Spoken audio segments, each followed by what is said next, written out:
Welcome back. Well, we're joined now by Professor Yemi Oke, who is a professor of energy and electricity law. He's also Senior Advocate of Nigeria Designate. Good morning, Prof. Thank you for joining us on the program today. Good to also see that sooner rather than later, you'll be conferred with that prestigious honor. So clearly, we're waiting for that time to come on. So let's talk about this sector. We know that it was just a few days ago that the back and forth between the University of Lagos and EcoDisco went on, and then the wider implications for education, tertiary institutions, after which, about the same time too, the Minister of Power had said that, they're going to allow this subsidy, 50% subsidy for that sector in public schools and, I beg your pardon, in hospitals and universities, public universities. So trying to see how that will work with the discos, with this back and forth. But the minister himself, incidentally, is in China with the president, where he made this statement that a lot of people have picked up on about the Presidential Power Initiative, this $800 million investment that they plan to do for the infrastructure in that sector. So quite a lot of things going on in that regard. But let's start first of all, before we go to that PPI scheme, on this back and forth between EcoDisco and University of Lagos. The announcement by the minister on that subsidy, do you think that, is that going to, what kind of impact do you see that having? Is it such that schools like Unilag and the rest will not have to bother themselves or worry that much about this huge electricity bills?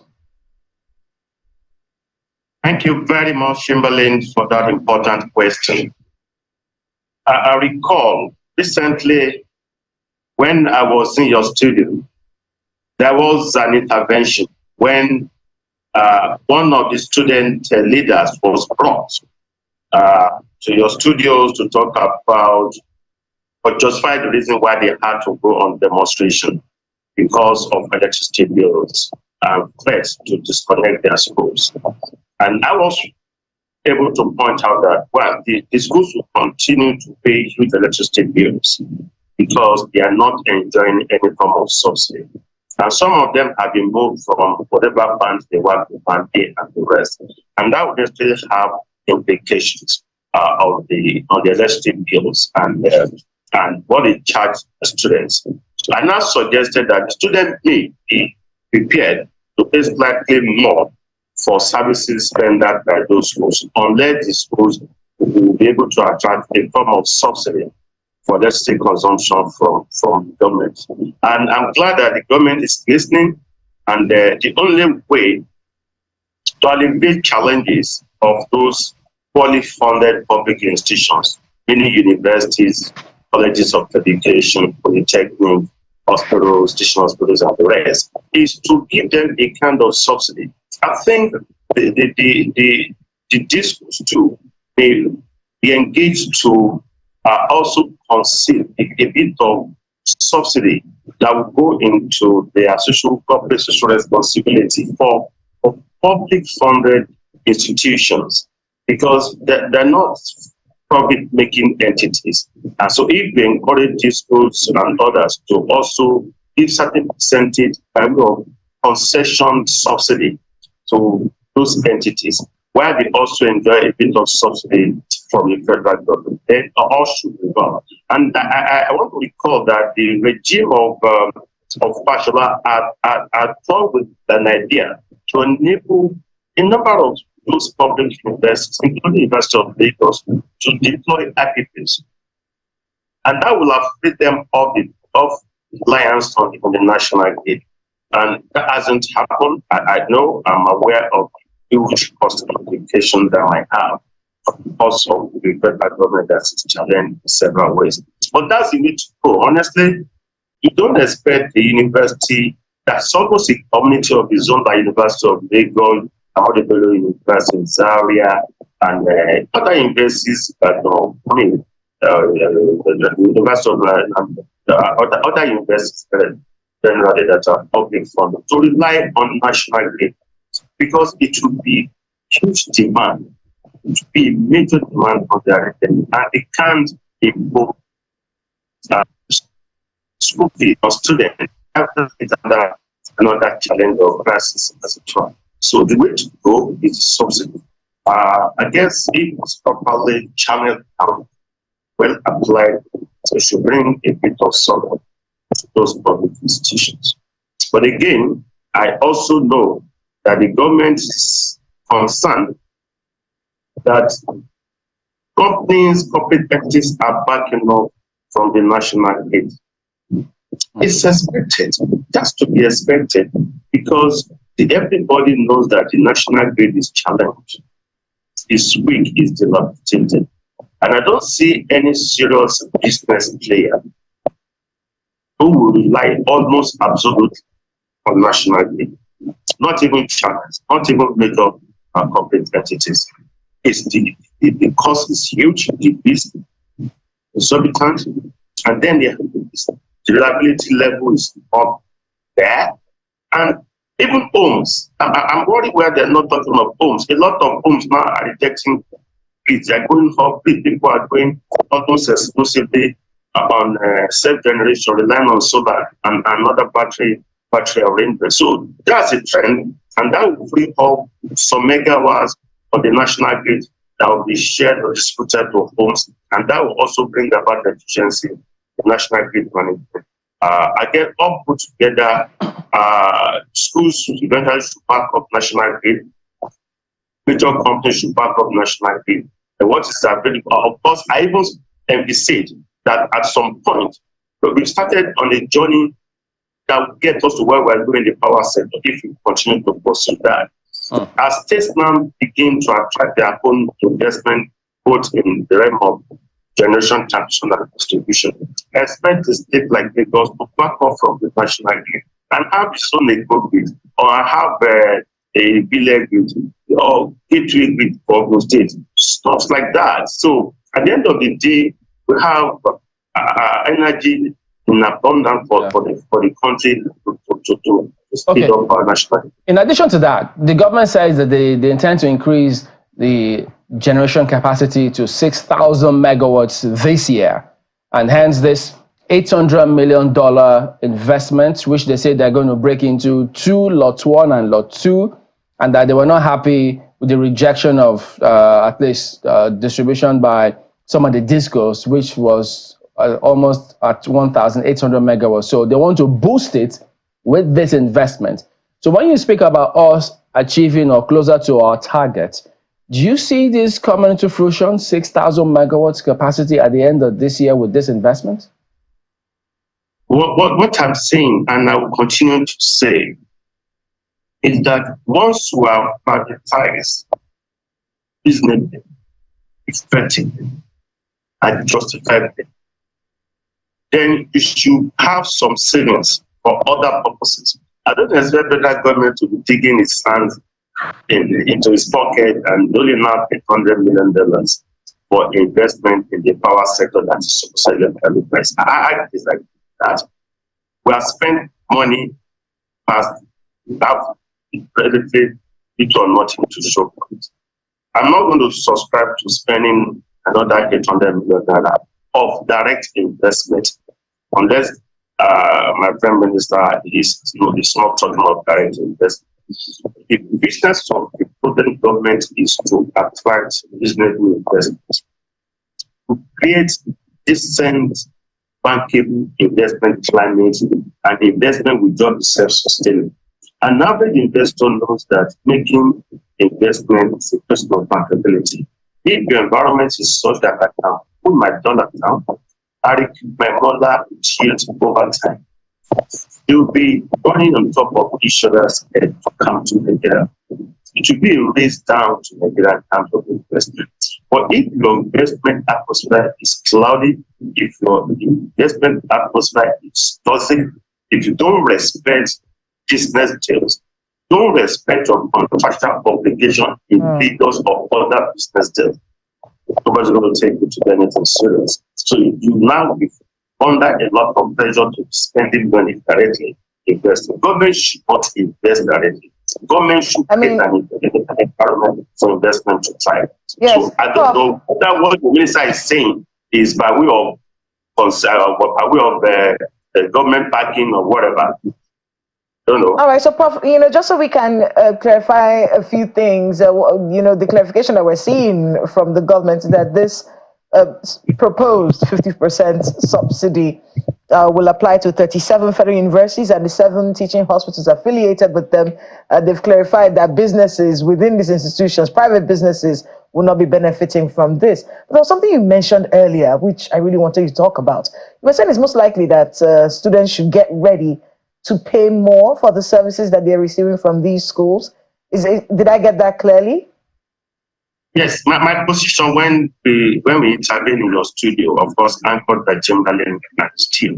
So is that something parents should be thinking about right now? The fact that maybe my position then was that unless, see, the point is this: if federal government is not giving money to these schools will need to have money.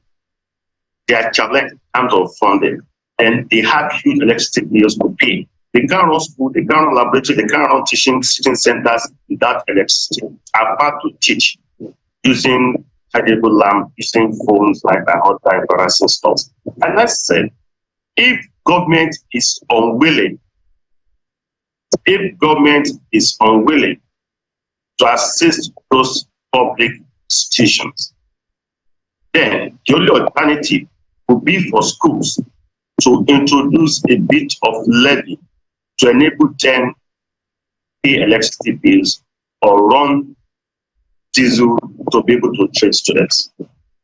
But now that the federal government is stepping up, of course, in line with its duties and responsibility as a responsible government, say, we can't allow public schools to be in that. Okay, let's give them a bit of palliative subsidy. But the subsidy will apply to certain number of universities of polytechnics and colleges of education, but not businesses that run those entities. That's okay. What that means is that they will have to separate business ventures those schools. That will easily be done by giving them what is called a checkmate. That those ones will pay full value for the electricity that produce. I'm also sure, I also know that some of these schools have residential quarters for staff and staff pay electricity bills. I don't know whether those staff paying quarters also enjoy that subsidy because they pay for the state that they also bill them as charges and arrangement which we pay. Sometimes they charge them for that staff of them. You don't have it, they're not going to enjoy electricity. That's there. The idea of giving direct subsidy to the number of universities and higher institutions is a way to develop. The alternative will not be for this to giving one and start imposing some levies on students, which might not be tidy because of the approach of the nation. Well, Prof, part of the ways in which people have dealt with such situation of lack of electricity, lack of power supply, has been other sectors of energy, such as fuel supply. People take their jerry cans to fuel stations and all, just to get some fuel to power their generators, to power their businesses, and some of these things. In fact, we were told sometime last week that the whole of the UNILAG, University of Lagos, was running on generator, just because of the fact that they were pulled off of the national grid. And it will be amusing to see, maybe the entire, see people in the UNILAG going to a fuel station to get fuel to power whatever it is that they need to power. And guess what? They are on those long fuel queues, irrespective of what kind of fuel supply that they need. And I can see that you are smiling about that already. It's unthinkable. Let's just not even think about it. But what the NNPC has also revealed about that one is also very, very pungent, wouldn't you say? Now, for the first time, it would seem, after a lot of denials, you have a lot of fuel, and then here we are now, 6-point-something million or $billion of debt, $6.8 billion of debt being owed to suppliers. And here we are, long queues. How did we get here? And where do we go from here, Prof? Let me start with the one you mentioned about University of Lagos. Let truth be told, and I'm speaking as a stakeholder. I had a lecture in guidance last week, and I'm not sure whether my lectures for this student, but this student will not be in that. I told my students to all put on their lights, in their light bulb on their phone, so that you can generate a bit of stuff, so that it's laptop in classroom. The University of Lagos was actually snapped off the national committee, were actually disconnected. The unfortunate thing in the University of Lagos is that they are not allowed to run generators and ask them. Individuals, hostels, apartments, residential apartments, hotels, and others are not allowed to run generators in their respective areas.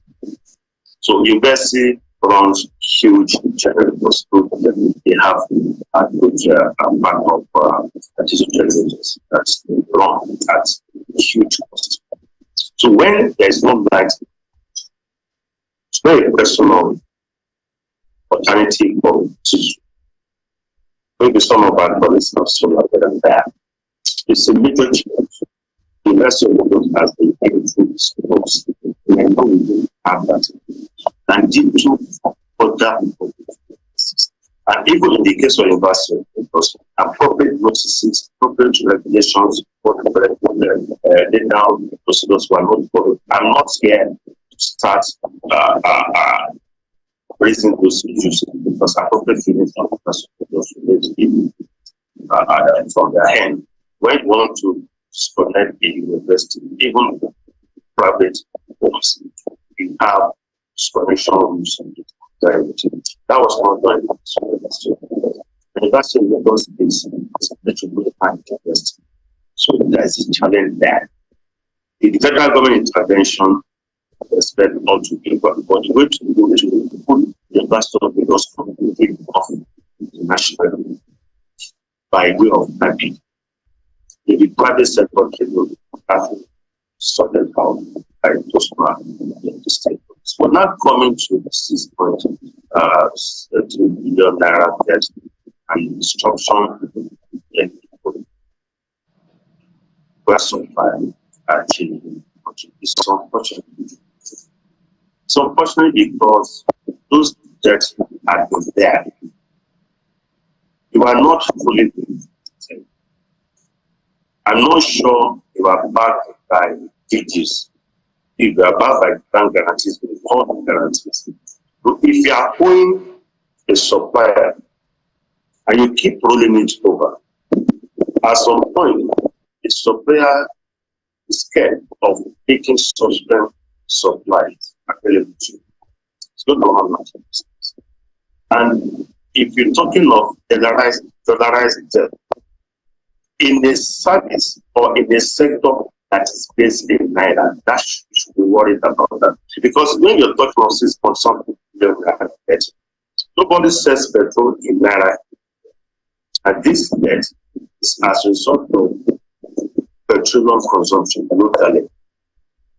So how much of our goods will pay for this debt?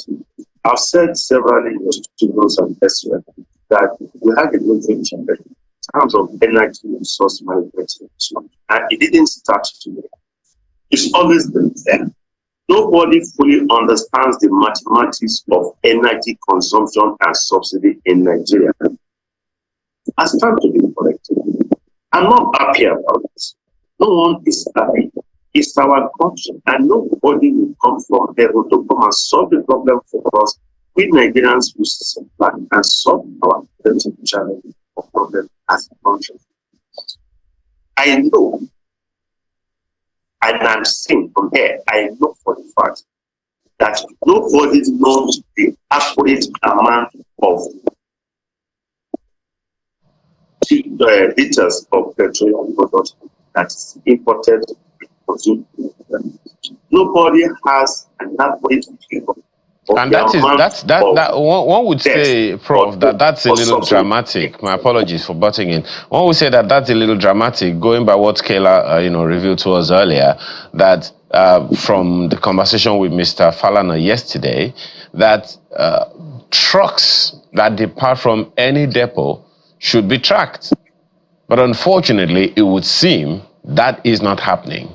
Consequence upon which which is the basis perhaps for which you are saying that we don't even know how much, what's the number of consumption, how much consumption of fuel and all of those things that we are coming to. So we have that major challenge on our hands. And I'm wondering how come that is, particularly when, according to Mr. Falano, the contract has been given out and it would seem like we're just paying lip service and beating eyelids at that. That's on the one hand. On the other hand, you may want to add to that, is there a possibility of an energy convergence in Nigeria where if one fails at any given point in time, there's another one that automatically takes over and as a national policy, so that we know that as a nation we continue to be a producing one and not a consuming one?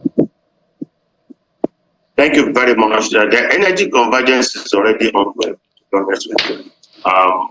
In other countries, you see a lot of cars now, they run from electric cars. Nigeria is now deploying aggressively.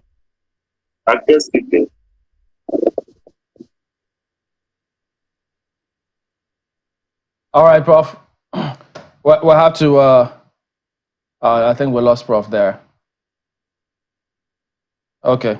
I'm here. Well, okay. Go ahead and complete your thoughts, Prof. Yes. I know there is a lot of policy. I know there is now deploying CNG, compressed natural gas.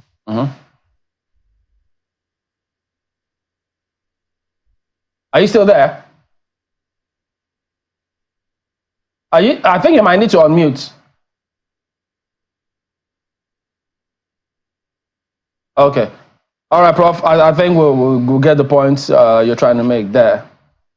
So, all right, we'll have to anchor at that point. Professor Yemi Oke is an SAN designate and also Professor of Energy and Electricity Law, giving us his thoughts on the government's plan. First, that subsidy for universities, I think it's public universities and hospitals, and its possible implication, as well as the planned $800 million investment under the Presidential Power Initiative, how the government is targeting 6,000 megawatts at the end of this year.